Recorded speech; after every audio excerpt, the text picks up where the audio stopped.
Hola, bienvenidos a Antonio Profe.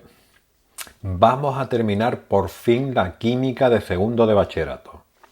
Este es el último tema, el último vídeo del último tema de los que os puede caer en vuestros exámenes en vuestro instituto y en las pruebas de acceso a la universidad. Así que por fin llegamos al final.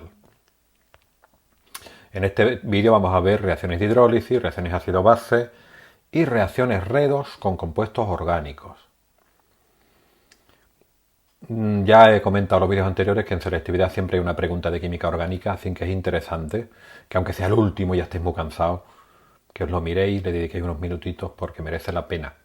Siempre hay una pregunta de esto en selectividad.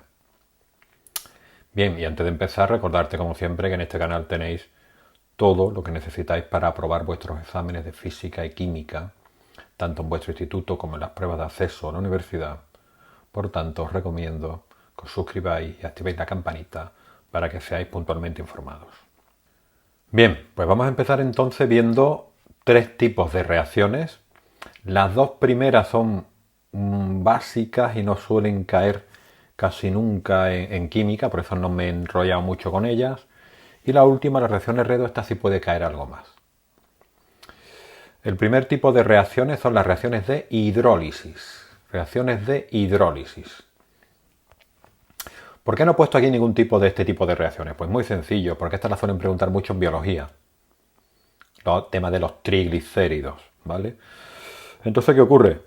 Que como se pregunta mucho en biología, pues en química yo no lo he visto, esto no lo he visto que haya caído nunca. Eso no quiere decir que pueda caer. Pero no lo he visto nunca, así que por eso simplemente he nombrado el tipo de reacción de hidrólisis. Y un ejemplo típico es la saponificación de ésteres glicéridos. Si tenéis biología este año en vuestro bachillerato, seguro que esto lo habéis visto. Aquí lo que tenemos es un glicérido que reacciona con una base fuerte para dar glicerina más un éster metálico que es un jabón. Esto probablemente vuestros abuelos y vuestras abuelas lo han hecho. Sabéis que hay mucha gente que hace jabón en casa con el aceite que se ha utilizado para freír.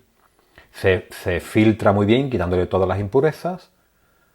Se le echa sosa cáustica, se le echa, que eso lo venden en las tiendas, en las ferreterías, y obtienes glicerina y un éster metálico que es el jabón, que se utiliza para lavarte las manos, para lavar la ropa. Este es el jabón que se utilizaba hace muchos años en las casas, ¿vale? Insisto, esto no me voy a enrollar más con esto porque no suele caer. El siguiente tipo de reacciones, que tampoco suele caer mucho en selectividad, son las reacciones ácido-base. Ojo, en la parte de química orgánica. En la parte de inorgánica, el tema de ácido-base es de lo más importante de todo el libro. Pero en la parte de orgánica no suele caer mucho, ¿vale? Obviamente sabemos que hay ácidos orgánicos, los ácidos carboxílicos. Luego, los ácidos van a reaccionar como cualquier ácido inorgánico. Y también tenemos bases, ¿vale? Como las aminas.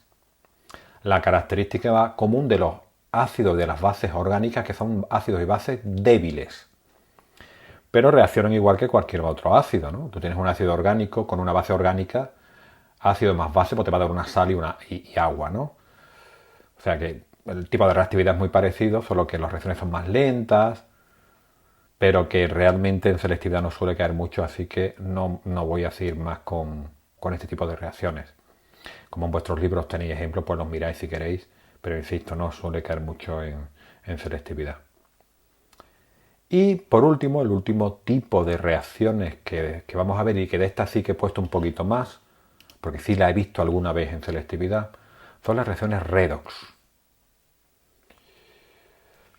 Estas reacciones son muy interesantes porque el número de oxidación del carbono se calcula de una forma especial.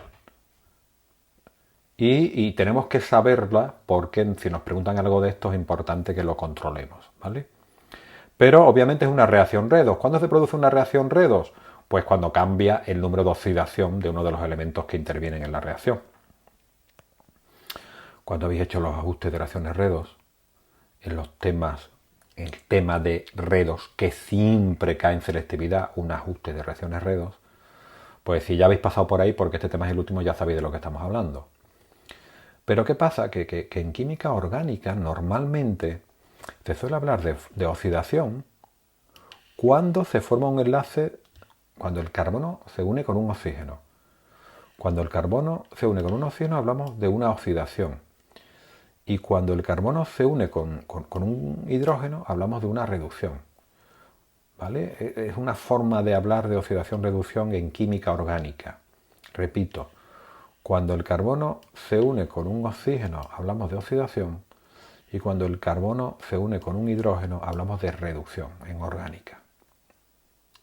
Bien, pero hemos dicho que las reacciones redox son aquellas en las que se produce un cambio en el número de oxidación del carbono.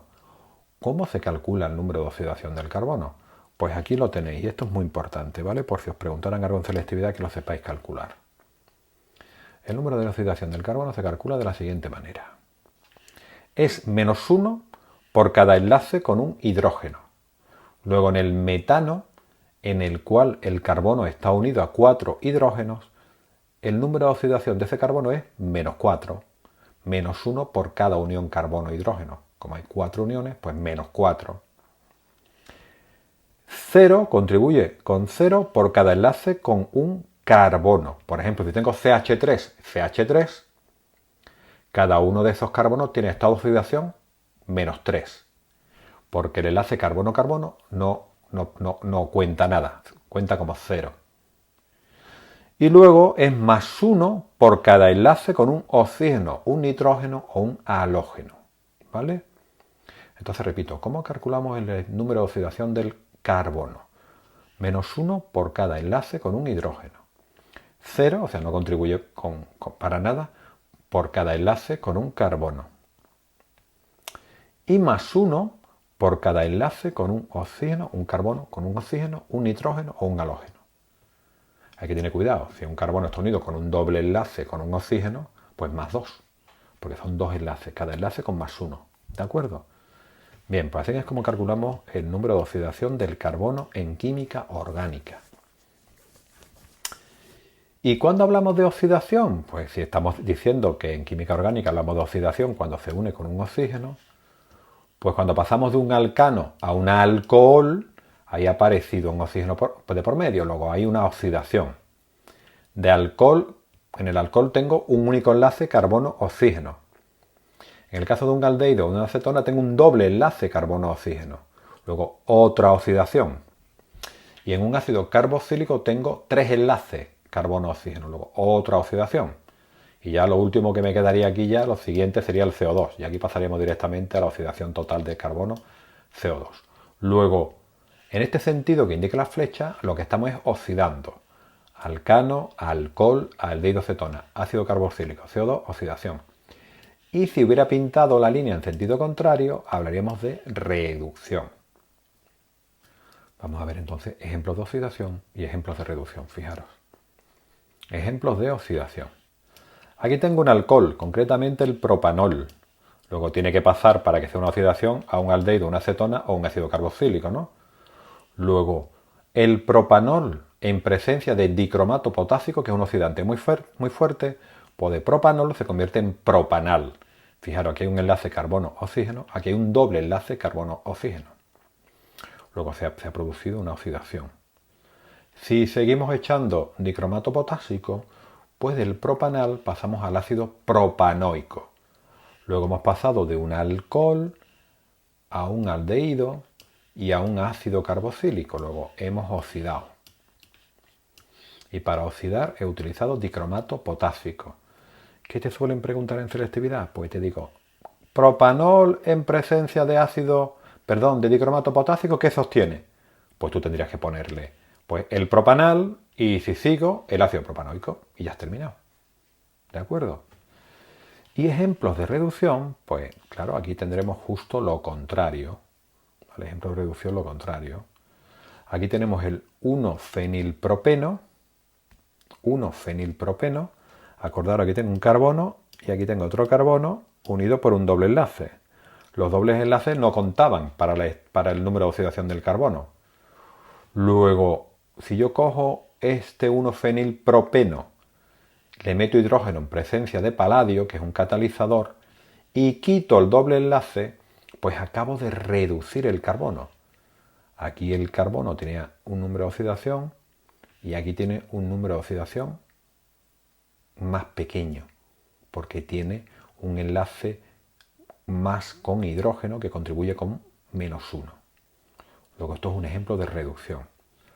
Y otro ejemplo de reducción todavía más claro, si yo tengo aquí el propanal, que es un aldehído, en presencia del tetrahidruro de aluminio y litio, que es un reductor muy utilizado en química orgánica, pues obtengo el propanol. Luego yo aquí tenía un aldehído y aquí tengo un alcohol, luego he ido de aquí a aquí, pues esto es una reducción. Pues ya está, esto es todo lo que tenemos que ver, lo que yo quería mostraros sobre reactividad orgánica. Y con esto hemos terminado ya todo el temario de química de segundo de bachillerato. Insisto de nuevo, la química orgánica puede parecer una locura.